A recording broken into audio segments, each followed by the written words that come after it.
দুনিয়াবাসী বন্ধু আমার, এটা কারেন্টের তার। একটু মন দিয়ে দেখেন। আমি জানি পৃথিবীর অধিকাংশ মানুষেই আপনারা কারেন্টের তার দেখেছেন, কিন্তু এখান থেকে আমরা একটা শিক্ষা নিতে পারি। এই কারেন্টের তারে হাজার হাজার ভোল্ট আছে।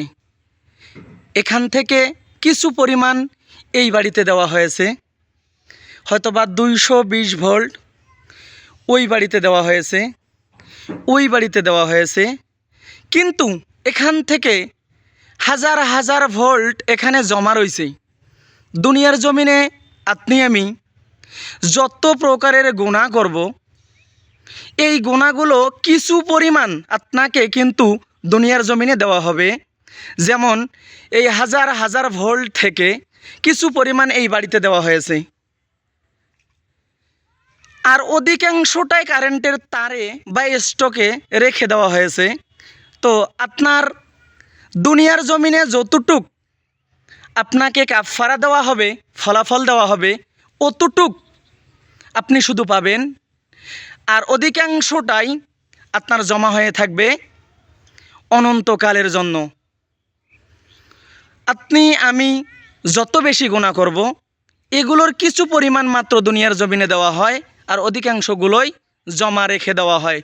দুনিয়ার জমিনে যখন অনেক বেশি কষ্ট হয়ে যায়, ওখান থেকে ওই গুনার ভাগ কিন্তু সামান্য একটু আপনার আমারে দিছে। যেমন এই দুনিয়ার জমিনের কারেন্টের তার থেকে বা স্টক থেকে আপনার সামান্য কিছু দেওয়া হয়েছে।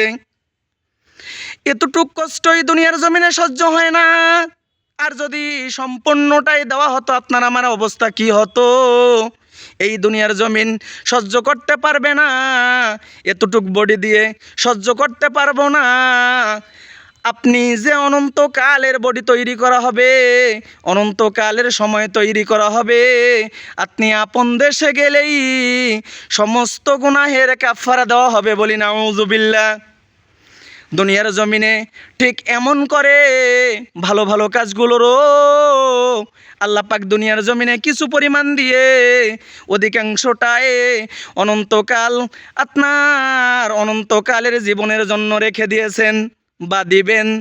এখন চিন্তা করে দেখেন, আপনি দুনিয়ার জমিনে কি পরিমাণ খারাপ কাজ করবেন না কি ভালো কাজ করবেন।